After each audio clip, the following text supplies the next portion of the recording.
नमस्कार, मैं Pushpa Meena, government college Pandikui, assistant professor sociology. आज हम बीए पार्ट सेकंड ईयर में सामाजिक अनुसंधान के अंतर्गत अनुसंधान प्ररचना की विशेषताओं की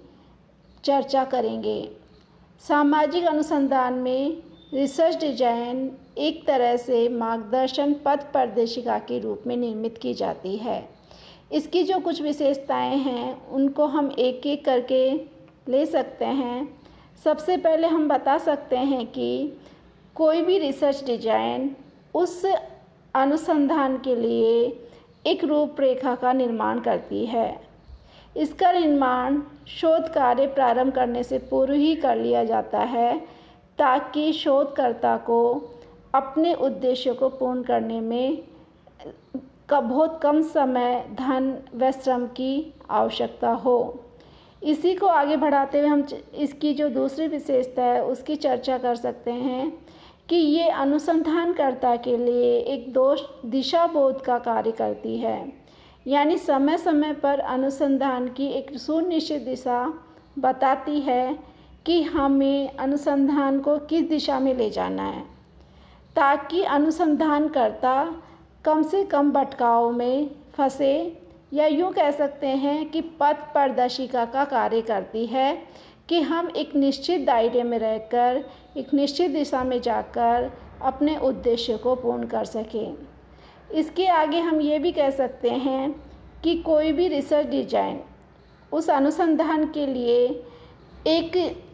सरलीकरण को प्रस्तुत करती है, यानी जो उसकी सामाजिक समस्या है, सामाजिक घटना है, उसको सरल रूप में प्रस्तुत करने का कार्य करती है। जटिलताओं से लेकर सरलीकरण की ओर अग्रसर होने के लिए रिसर्च डिजाइन का निर्माण किया जाता है। इसके साथ ही ये सामाजिक प्रक्रिया में जो समस्याएं आती हैं उस समय ये परिस्थितियों को नियंत्रित करने का कार्य भी करती है, यानी ये शोधकर्ता को एक निर्देशिका के रूप में कार्य करते हुए उनको जो अनुसंधान में समस्याएं आ रही हैं उनको नियंत्रित करती है, उनको दिशा देती है, वह उन समस्याओं का समाधान करती है, यानी शोध कार्य को सरल से सरलतम बनाने का प्रयास करती है। और इसका जो मुख्य उद्देश्य है, जैसा कि हमने पिछले वीडियोज में चर्चा की थी कि समय, धन और श्रम, ये तीन चीज़ें ऐसी हैं जो हमारे पास सीमित होती हैं, और इन तीनों चीज़ों को ध्यान में रखते हुए सामाजिक अनुसंधान को पूर्ण किया जाता है। और रिसर्च डिजाइन इस उद्देश्य को पूर्ण करने में सफल रहती है, या यूँ कह सकते हैं कि समय, धन और श्रम को बचाने के लिए ही सामाजिक अनुसंधान प्रारंभ करने से पूर्व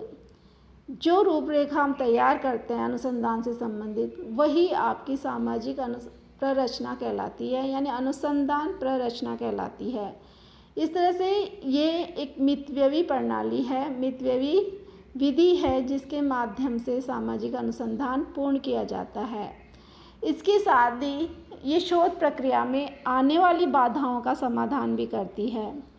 क्योंकि इसमें शोधकर्ता जब इसका प्रारूप बनाता है तो समस्या के चयन से लेकर निष्कर्ष तक जो भी स्थितियां हैं, जो भी परिस्थितियां हैं, जो भी दिशा है,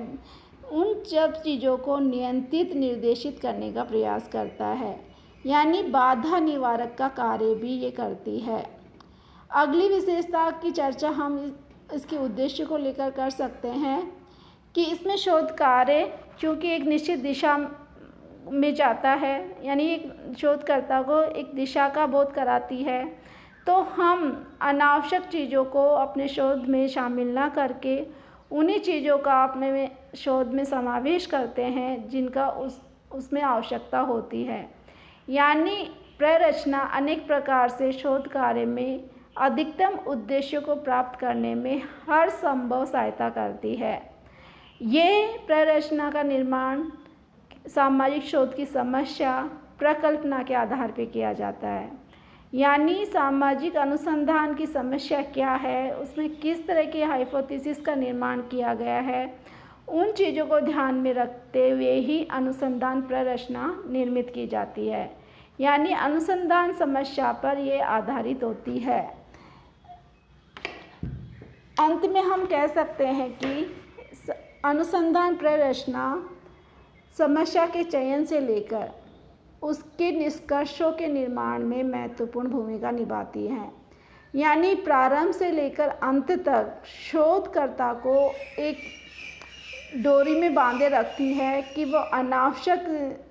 चीज़ों को या तथ्यों को एकत्रित ना करे और अपने उद्देश्य से संबंधित, अपने अनुसंधान से संबंधित तथ्यों को एकत्रित करे, ताकि हम वैज्ञानिक निष्कर्षों तक, विश्वसनीय निष्कर्षों तक पहुंच सकें। यानी हम कह सकते हैं कि अनुसंधान प्ररचना सामाजिक अनुसंधान में शोध की एक रूपरेखा है, दिशा बोध कराती है, यानी पथ प्रदर्शिका का काम करती है, घटनाओं को सरल रूप में प्रस्तुत करती है, यानी घटनाओं का सरलीकरण करती है, नियंत्रण करती है, शोधकर्ता को व उत्तरदाता दोनों को नियंत्रित करती है, यानी परिस्थितियों को नियंत्रित करने का कार्य करती है,